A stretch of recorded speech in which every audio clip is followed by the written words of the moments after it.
അമ്മച്ചേ. ആ ബീഫോ? ഇതെവിടുന്നാ? വറിയത് കൊണ്ടുവന്നാ പങ്കു വെട്ടിയാന്നും പറഞ്ഞു. ആഹാ, അമ്മച്ചിക്ക് മാറിക്കേ, ഞാൻ ചെയ്തോളാം. കൊള്ളാലോ, നിന്റെ കാശ് കൊടുത്തായിരുന്നോ? ഉള്ളപ്പ തന്നേച്ചാ മതിയെന്ന് പറഞ്ഞ് അവനങ്ങ് കൊണ്ടു. അമ്മച്ചിക്ക് ജിൻസി വിളിച്ച് വല്ലതും വെച്ചുണ്ടാക്കാൻ പറഞ്ഞോടായിരുന്നു. ഇങ്ങനെ ഒരേ നെപ്പ് നിന്ന കാല് നീറ് വീർക്കൂട്ടോ. എന്താണ് രണ്ടുപേരും കൂടി ഒരു വാചകം? അല്ല പാചകം. നിന്നെ കെട്ടിക്കുന്ന കാര്യം പറയായിരുന്നു. എന്റെ ടൈം ആവുമ്പോ ഞാൻ തന്നെ എന്റെ ആളെ കണ്ടെത്തിക്കൊള്ളാം. അതാ ഇപ്പോഴത്തെ ട്രെൻഡ് അല്ലേ ചായോ? അവളുടെ ട്രെൻഡ് ഒന്ന് പോയടി. ഈ പെണ്ണിന്റെ ഒരു നാവ്. അല്ല എന്നതായില്ല ശോശാമ്മയുടെ വീടിന്റെ പണി? പെയിന്റിംഗ് പണിയൊക്കെ മൊത്തം കഴിഞ്ഞു. ഉടനെ തന്നെ ഉണ്ടാവും താക്കോൽ ദാനം. നല്ലത് വരും എന്റെ മോന്.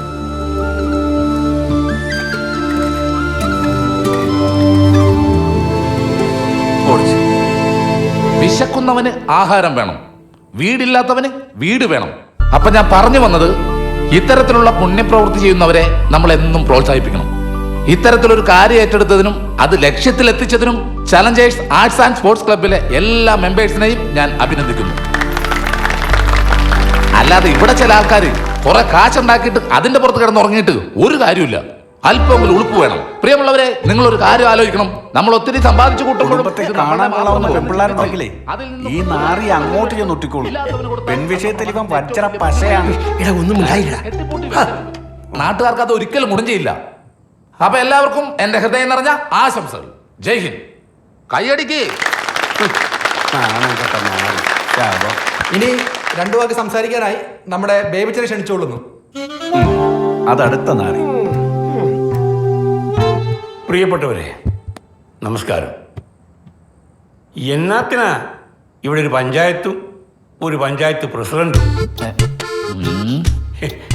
എനിക്കറിയാൻ മേല. യവൻ മറ്റുള്ളവരെ പോലല്ല, അന്തസ്സുള്ള ചറ്റയാ. ഒരു പാവം വിധവയ്ക്കും അതിന്റെ കുഞ്ഞുങ്ങൾക്കും കയറി കിടക്കാൻ ഒരു വീടുണ്ടാക്കി കൊടുക്കാൻ ഇവന്മാർക്കാവില്ലേ? എന്നതായാലും ഈ ഒരു സംരംഭത്തിന് മുൻകൈ എടുത്ത, അതിനുവേണ്ടി പ്രവർത്തിച്ച എല്ലാ ഈ നാട്ടിലെ ചെറുപ്പക്കാർക്കും എന്റെ അഭിവാദ്യങ്ങൾ, അഭിനന്ദനങ്ങൾ.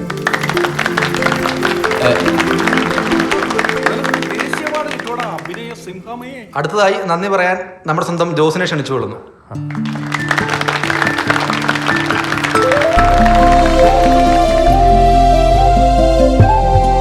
സത്യം പറഞ്ഞ ഈ കൈയടി എനിക്കല്ല വേണ്ടത്.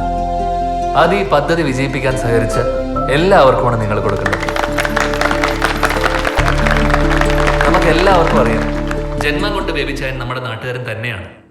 ഇപ്പൊ ആനപ്പാറയിലാണ് താമസമെങ്കിലും നമ്മുടെ എല്ലാ ആവശ്യങ്ങൾക്കും ബേബിച്ചായൻ നമ്മുടെ കൂടെ നിന്നിട്ടുണ്ട്. ഇങ്ങനെ ഒരു ആവശ്യമായി ഞങ്ങൾ അപ്പൊ ഈ നാട്ടിൽ നല്ലവരാരും ഇല്ലേ? ഉണ്ടല്ലോ, ഞാനുണ്ടല്ലോ. കള്ളവും ഇല്ല, ചതിയും ഇല്ല, എള്ളോളമില്ല, പൊളിവില്ല. അത് മഹാബലി അല്ലേടാ? ഞാനാണ് ഇവിടുത്തെ മഹാബലി, സത്യസന്ധ. അതാണ് നീ നന്നാവാത്തത്. ഞാൻ നന്നാകാത്ത എനിക്ക് വരേണ്ട അസുഖമുണ്ട്. നമുക്ക് നമ്മുടെ നാട് സ്വർഗം തന്നെയാണ്. ഈ മണ്ണിൽ ആരുടെയും കണ്ണീര് വീഴാതെ കാത്തുപിടിക്കേണ്ടത് നമ്മുടെ കടമയാണ്. നമ്മുടെ പുറകെ വരുന്ന തലമുറയ്ക്കും അത് പകർന്നു കൊടുക്കാൻ നമുക്ക് കഴിയണം. ഈ പരിപാടി വൻ വിജയമാക്കി തീർത്ത എല്ലാ Neyyassery നിവാസികൾക്കും Challengers arts and sports ക്ലബിന്റെ ഒരു 100,000 നന്ദി.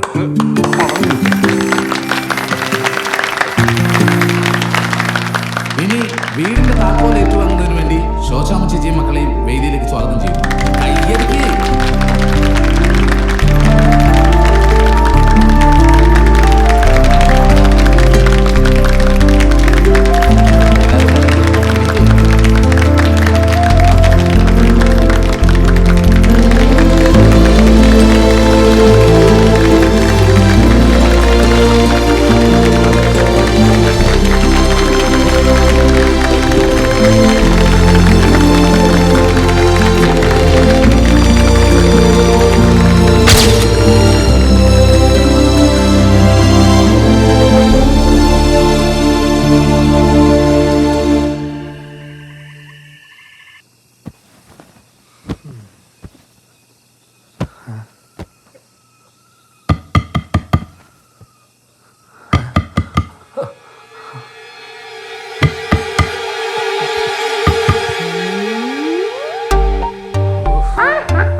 ഞാൻ പിശാശെ പേടിച്ചു പോയി. പേടിച്ചു പോയോ? നിന്നെ പകല് വെട്ടത്ത് കണ്ടാൽ തന്നെ പേടിക്കും. പിന്നെ രാത്രി കൊച്ചിന് നേരെ ഇങ്ങോട്ട് ചാടിയോ? കട്ടപ്പനയിൽ ഇറങ്ങി ഒരോട്ട പിടിച്ച് നേരെ ഇങ്ങ് പോന്നു. നീ പിന്നെ വിളിച്ച ഫോൺ എടുക്കത്തില്ലല്ലോ. അപ്പൊ എന്റെ കുടുംബത്തേക്ക് പോകുന്നതിന് മുന്നേ നിന്നെ ഒന്ന് കൊണ്ടുവച്ച് പോവാന്ന് വിചാരിച്ചു. എന്റെ ചുണ്ടിരി. നിന്നെ ഞാനേ ഒന്ന് അകത്തേക്ക് വരട്ടെ. ഒന്ന് കയറി വന്നാലോ നാലേക്കാ. അയ്യോ, വേണ്ട, ഒന്ന് കുടുംബത്ത് പോടി. ഞാൻ ഒറ്റയ്ക്കോ? നീയേ ചാടിക്കിടന്ന ആ മതിലില്ലേ, അത് അവിടെ തന്നെ ഉണ്ട്. തിരിച്ച് ചാടിക്കോ. അയ്യോ അങ്ങനെ പറയല്ലേ. ഞാൻ വന്നോണ്ട് തിരിച്ചു പോയി. എന്നെ ഒന്ന് വീട്ടിൽ കൊണ്ടാക്കും. എടീ, കുത്തി പിടിച്ചങ്ങ് നടന്നോ.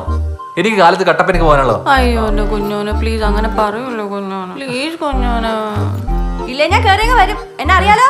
ഞാൻ സാരമ്മന്റെ അടുത്ത് ജിൻസിന്റെ അടുത്ത് ജസ്റ്റ് ഒന്ന് ഹായ് പറഞ്ഞാലോ നാലിക്കാം. സാരമ്മച്ചി ഒന്നും മിണ്ടാതിരിക്ക്. ഞാൻ കാലത്ത് വരാം. ഉറപ്പാണോ? ഉറപ്പ്.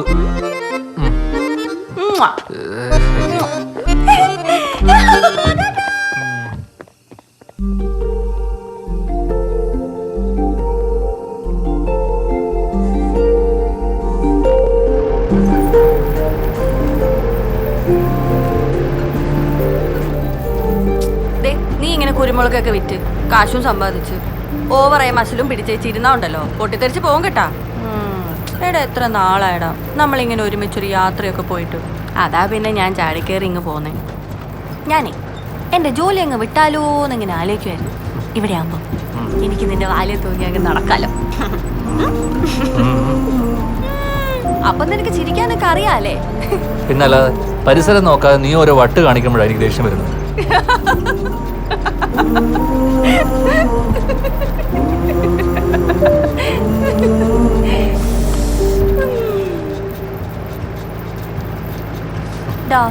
കുഞ്ഞോനെ ഞാനേ ഒരു കാര്യം പറഞ്ഞാ നീ കേക്കൂ? എന്താ?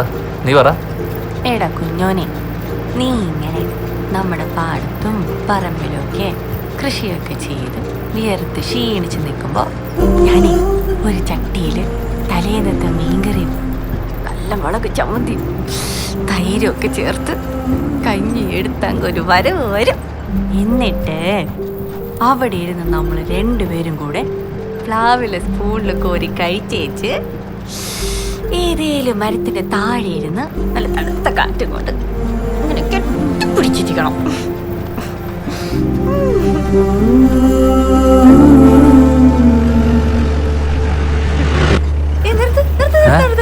എനിക്ക് ഐസ്ക്രീം വേണം.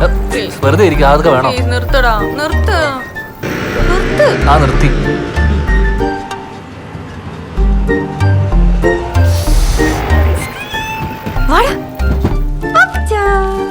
ആൻസി കൊച്ചു ജോലി സ്ഥലത്ത് വരുന്ന വഴിയാണ്. ഞാൻ ഇന്നലെ വന്നായിരുന്നു. ഇവന്റെ ഇപ്പൊ കട്ടപ്പന പോയേച്ച് വരുവാ. പാപ്പിച്ച എന്റെ സ്ഥിരം സാധനം. ഓ ഇപ്പൊ നിനക്കൊന്നും വേണ്ടായോ? അത് തന്നെ പറഞ്ഞോ. അതന്നെയാട്ടോ. ഓ ഇപ്പൊ തരാം. എങ്ങോട്ടാ?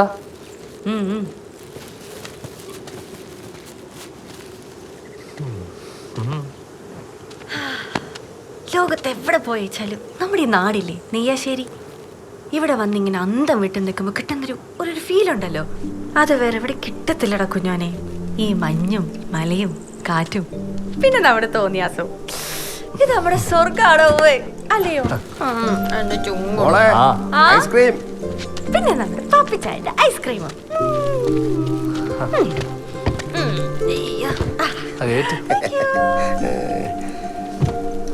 സുഖാണോ? ഓ സുഖം.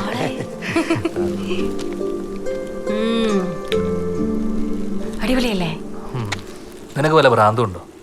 എപ്പോ നോക്കിയാലും ഒരു ഐസ്ക്രീം തീറ്റ്. അതും കൂടെ കഴിച്ചോ? പിടിച്ചു. നീ കഴിക്കടാ. എന്റെ ഈ ഭ്രാന്ത് നിനക്കും കൂടെ പകരട്ടെ എന്ന് വിചാരിച്ചാ. അതാവുമ്പോ കല്യാണം കഴിയുമ്പോ നീ എനിക്ക് ഡെയിലി ഐസ്ക്രീം വാങ്ങി തരുമല്ലോ. പിന്നെ നോക്കിയെങ്കിൽ ഇരുന്നേച്ചാ മതി.